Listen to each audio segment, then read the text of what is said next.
বড় দলের সুবিধা আছে, আবার কিছুটা তো এই সমস্যা থাকে, কারণ সবাইকে অ্যাকোমোডেট করা এখানে একটা ব্যাপার থাকে।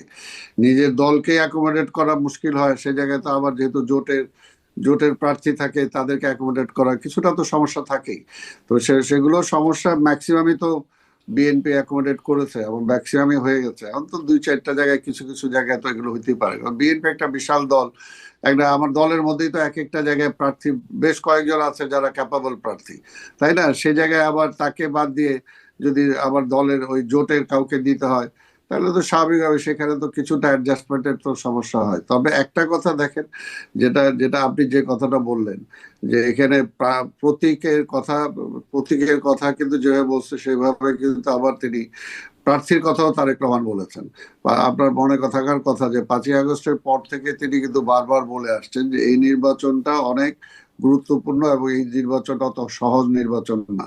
এবং আমাদের দলের লোকজনদের, দলের নেতা কর্মীদেরকেও তিনি অ্যাড্রেস করে সবসময় বলেছেন যে আপনারা জনগণের মন জয় করেই আপনাকে নির্বাচিত হতে হবে। কোনোভাবে আগের আগের সিস্টেমে তো এখানে নির্বাচিত হওয়ার ওই ফ্যাসিবাদ যেভাবে দিনের ভোট রাত্রে করে ফেলছে, যেভাবে আমি আর দামি নির্বাচন হচ্ছে, সেই নির্বাচন হওয়ার কোনো এখানে সুযোগ নাই। কাজে এখানে প্রার্থীও একটা ব্যাপার, কারণ জনগণ তো ভোট দিবে।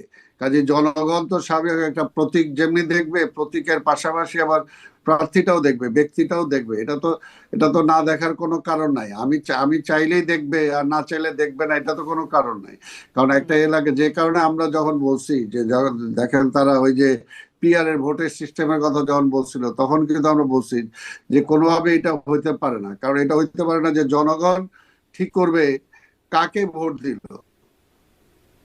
আমার ওইখানে মনে করেন এখন পিআর সিস্টেমে যদি হয়, 150 জনের মধ্যে যদি আমার নাম না থাকে, তাহলে তো আমি 151-তে নির্বাচিত হলেও আমি থাকতে পারবো না।